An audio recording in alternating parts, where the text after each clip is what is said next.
Hello students.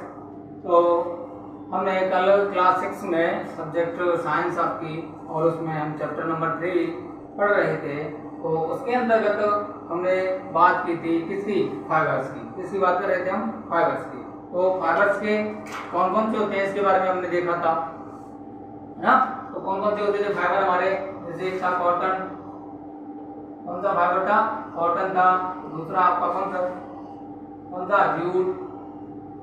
तीसरा था आपका सिल्क। कौन सा, सिल्क। और चौथा कौन सा था, वूल। कौन सा था, वूल। ठीक है, इस टाइप के आपके क्या थे, फाइबर्स थे, जिनसे हमारे क्या बनते हैं, फैब्रिक बनते हैं, है ना।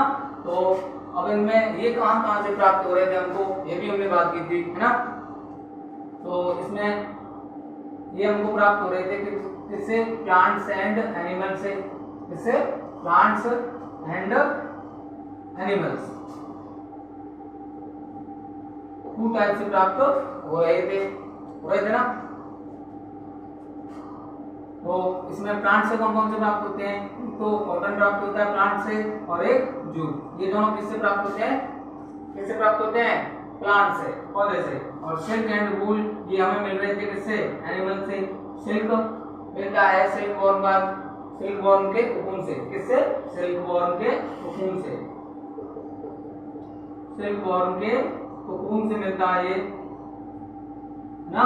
और वूल तो आपको पता ही है, आपकी जैसे भेड़ है, बकरी है, ऊंट है ना, खरगोश है, इत्यादि से क्या मिल रहे थे, ये वूल मिल रही थी। और इनसे क्या करते हैं, फिर इनसे फैब्रिक बना लेते हैं। सॉरी, हाँ जी, फैब्रिक बना लेते हैं।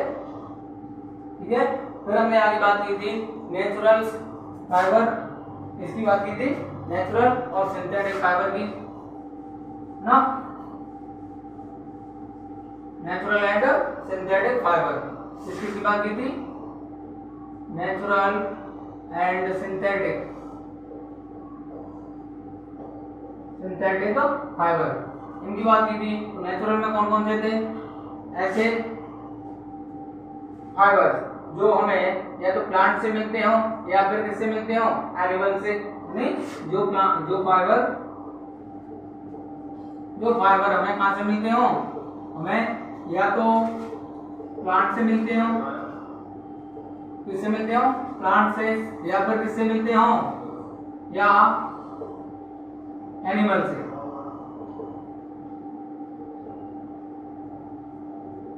एनिमल्स और प्लांट से प्राप्त होने वाले फाइबर्स हम उनको क्या कह देते हैं, नेचुरल फाइबर्स कह देते हैं। क्या बोलते हैं उनको, नेचुरल फाइबर्स। यानी कि आपको जैसे आपने देखा था, नेचुरल में कॉटन है, कौन सा है, कॉटन है, और जूट है, और सिल्क है, और आपका वूल है।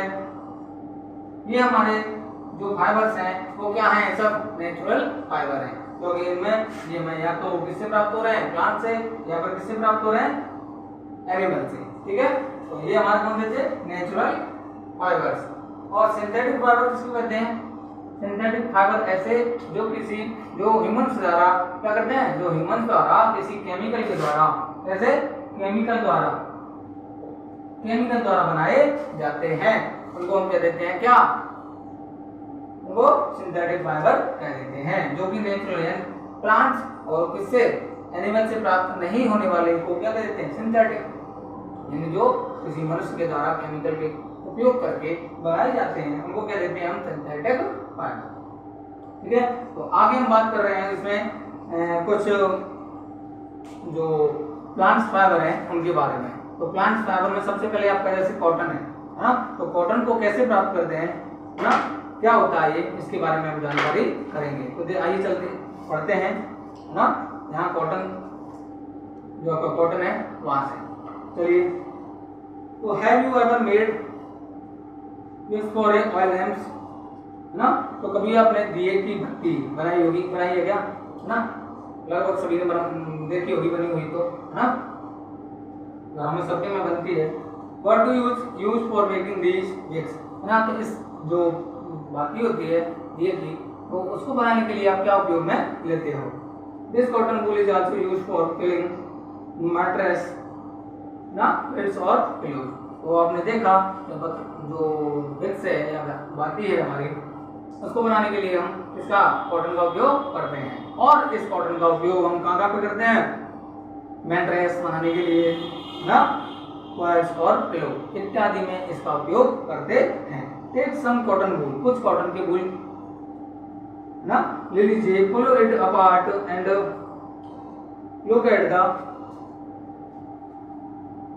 Look at its edge. What do you observe? The small thin strands then you see are made of the cotton fiber. तो आप जैसे अभी कॉटन लोगे तो उसमें ध्यान से देखिए, उसके किनारों को देखिए और उस पर आपको छोटे छोटे रेशे से निकलते हुए दिखाई देंगे, है ना, रुए से दिखाई देते हैं। तो इन्हीं से मिलकर क्या बनती है? ये पूरी कॉटन बनती है। Where does this cotton wool come from? तो ये कॉटन वूल्स आते कहाँ से हैं, है ना? It grown in a field, ये खेत में, है ना, वहाँ पर खेत में उगाए जाते हैं। It grown in the fields. Cotton plants are usually grown at place having black soil and warm climate. अब देखिए कॉटन वूल्स कैसी मिट्टी में उगेगी? खेत में उगेगी तो मिट्टी कैसी होनी चाहिए? ब्लैक, काली मिट्टी में ना, काली मिट्टी इसके लिए सर्वाधिक उपयुक्त तो होती है। इसके लिए कॉटन के उगाने के लिए। और वार्म क्लाइमेट, जलवायु कैसी होगी? वहां वार्म होनी चाहिए ना, गर्म। Can you name some states of our country where cotton is grown? क्या आप बता सकते हो ऐसी अपने जो कंट्री है उसमें कौन कौन से ऐसे स्टेट है जहाँ पर क्या कॉटन उगाई जाती है? बहुत सारे स्टेट है, अपना राजस्थान भी है, कॉटन उगाई जाती है यहाँ पर। The fruits of the cotton plants, ना, कॉटन प्लांट्स का जो फल होता है उसको क्या कहते हैं हम? Cotton balls. क्या बोलते हैं? कॉटन बॉल्स, है ना, ऐसे छोटे छोटे उस पर बॉल्स लगी हुई होती हैं। क्या लगी हुई होती हैं? कॉटन बॉल्स लगी हुई होती हैं। Plants are about the size of lemon, है ना, इसमें जो फ्रूट होता है वो नींबू के आकार का, नींबू के साइज के जैसा होता है।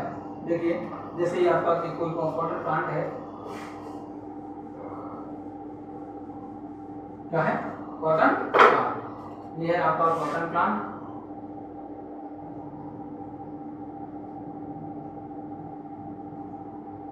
ना इस तरह से कोई कॉटन प्लांट है तो इन पर क्या लगे हुए होंगे? ऐसे ये बॉल्स लगी हुई होती हैं जो कि कैसे? लेमन के आकार की होती है। कैसी होती है? लेमन के आकार की होती है। ठीक है,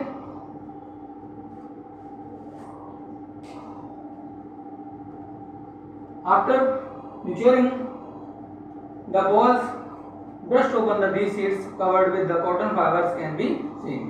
Have you ever seen a cotton field that is ready for picking? It looks like a field covered with snow. From these balls, cotton is usually picked by hand. Fibers are then separated from the seeds by combing. This process is called ginning of the cotton. Ginning was traditionally done by hands.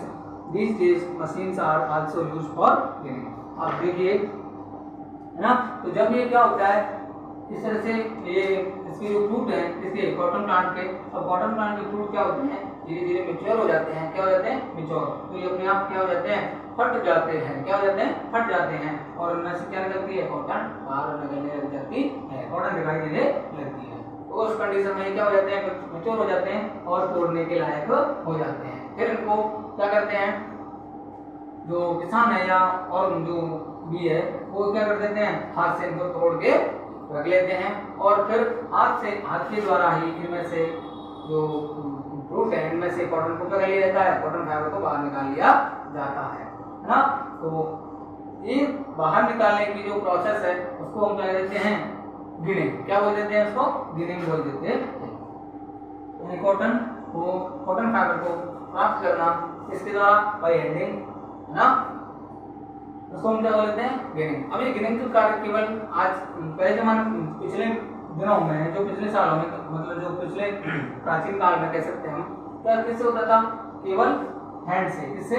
लेकिन आजकल इसके लिए मशीनें भी उपयोग में ली जाने लगी है। मशीनों के द्वारा भी गिनिंग की जाती है।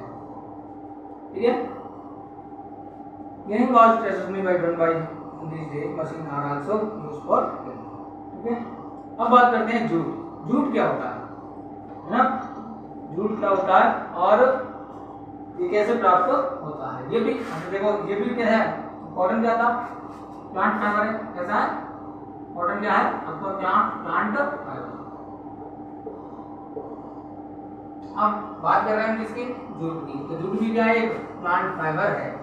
क्या है, प्लांट फाइबर है, जिसको हम नेचुरल फाइबर भी कहते हैं। चलिए तो जूट के बारे में पढ़ते हैं। जूट देखिए इससे नीचे है, jute fibre are obtain from the stem of a jute plant ना। कोई जूट प्लांट होता है उसके स्टेम यानी तने से प्राप्त किया जाता है। कौन, जूट। जैसे ये कोई भी एक प्लांट है, इसका जूट, इसका है जूट का है ना। जूट का आपका क्या है, प्लांट है।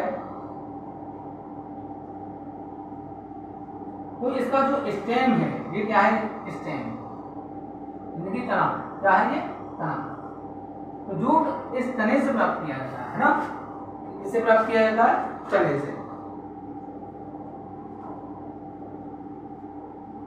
It's cultivated during the rainy season. इसको कल्टिवेट कब किया जाता है भाई, रेनी सीजन में। कौन से सीजन में, रेनी सीजन में। रेनी सीजन, रेनी सीजन में इसको कल्टिवेट किया जाता है। In India jute is mainly grown in the West Bengal, Bihar and Assam. India में मुख्य रूप से जो जूट है वो कहां पर उत्पादित किया जाता है भाई, वेस्ट बंगाल और बिहार में। कहां पे, वेस्ट बंगाल और बिहार में। The jute plant is normally harvested when it is at flowering stage ना। इसको कब हार्वेस्ट किया जाता है, कल्टीवेट तो कब कर रहे थे, रेनी सीजन में, यानी कि बो रहे थे। और अब इसको हार्वेस्ट कब करेंगे, कटाई इसकी कब करेंगे, जब इस पे ये फूल आने लग जाएंगे। क्या आने लग जाएंगे, फूल आने लग जाएंगे। The stem of the harvested plant are immersed in water for a few days है ना। अब इसको क्या कर लिया हमने, काट लिया है ना। तो फिर इसके तने को ऊपर से पत्तियां साफ करके इसके तने को अलग कर लिया जाता है और तने को क्या कर देते हैं, पानी में इमर्ज कर देते हैं, यानी पानी में डुबो के रख देते हैं कुछ दिनों के लिए। ठीक है। The stem roots and fibre are separated by hand. फिर इसको कुछ दिनों के बाद पानी से बाहर निकाल के उसके तने के ऊपर एक क्या हो जाती है, इस तरह से हाथ से ही क्या कर लेते हैं, उसके तने को, जूट को निकाल लेते हैं। किसके, तने से अलग कर लेते हैं टू मेक फैब्रिक, फैब्रिक बनाने के लिए। और these fibres are first converted into yarn. सबसे पहले, अब ये जो हमने फाइबर्स निकाले हैं, सबसे पहले इनसे क्या बनाया जाएगा, इनको कन्वर्ट किसमें किया जाएगा, यार्न में। यार्न मतलब रेशे, धागे में। इसमें किया जाएगा कन्वर्ट, यार्न। ठीक है, यानी धागे में इसको कन्वर्ट कर लिया जाएगा। स्पिनिंग कॉटन यार्न, ठीक है। एक्टिविटी जैसे आपकी 4 है, देखिए यहाँ पर। तो hold some cotton wool in one hand, in some cotton between the thumb and forefinger of the other hand. Now gently start pulling out the cotton while continuously twisting the fiber. Are you able to make yarn? अब देखिए आपको क्या करना है, कुछ cotton को क्या ले लेंगे, अपने हाथ में ले लो है ना, और pinch the some cotton between thumb and finger. अब उनको कुछ इस तरह से ना, कुछ इस तरह से आपको ट्विस्ट करना है अपने हैंड में लेके। ठीक है, कॉटन को, किसको, कॉटन को, और उसको थोड़ा दबा दबा के रब करते रहिए और इस तरह से ट्वीट करते रहिए उंगलियों से और थंब से। अब देखेंगे आप इसको ऐसे लगातार करने से आप देखोगे कि इसमें क्या कोई रेशा मतलब यार बना, तो आप देखोगे एक लंबी सी कतार सी बन जाती है। क्या बन जाती है, कॉटन की एक लंबी सी कतार सी। जैसे कि आप क्या बनाते हो, विक्स बनाते हो, क्या बनाते हो, विक्स, ये की बात थी ना, उसको भी ऐसे ट्विस्ट कर देना तो एक धागे सी संरचना में बन जाती है। The process of making yarn from fibre is called spinning ना। तो जो मेथड है, क्या है, जो मेथड है, जो प्रोसेस है, क्रिया है किसकी, यार्न बनाने की, किससे? फाइबर से। फाइबर से क्या बनाने की? यार्न बनाने की जो क्रिया है उसको ये क्या कहते हैं? स्पिनिंग कह देते हैं। क्लियर? तो इस चैप्टर को अब हम यहीं पे विराम देते हैं और इससे आगे बात करेंगे अगली नेक्स्ट वीडियो में। और तब तक आप पढ़ते रहिए और कोई प्रॉब्लम हो तो ग्रुप में मैसेज करके आप डाल सकते हैं और बता सकते हैं, तो हम दोबारा फिर इसको रिपीट करवा देंगे।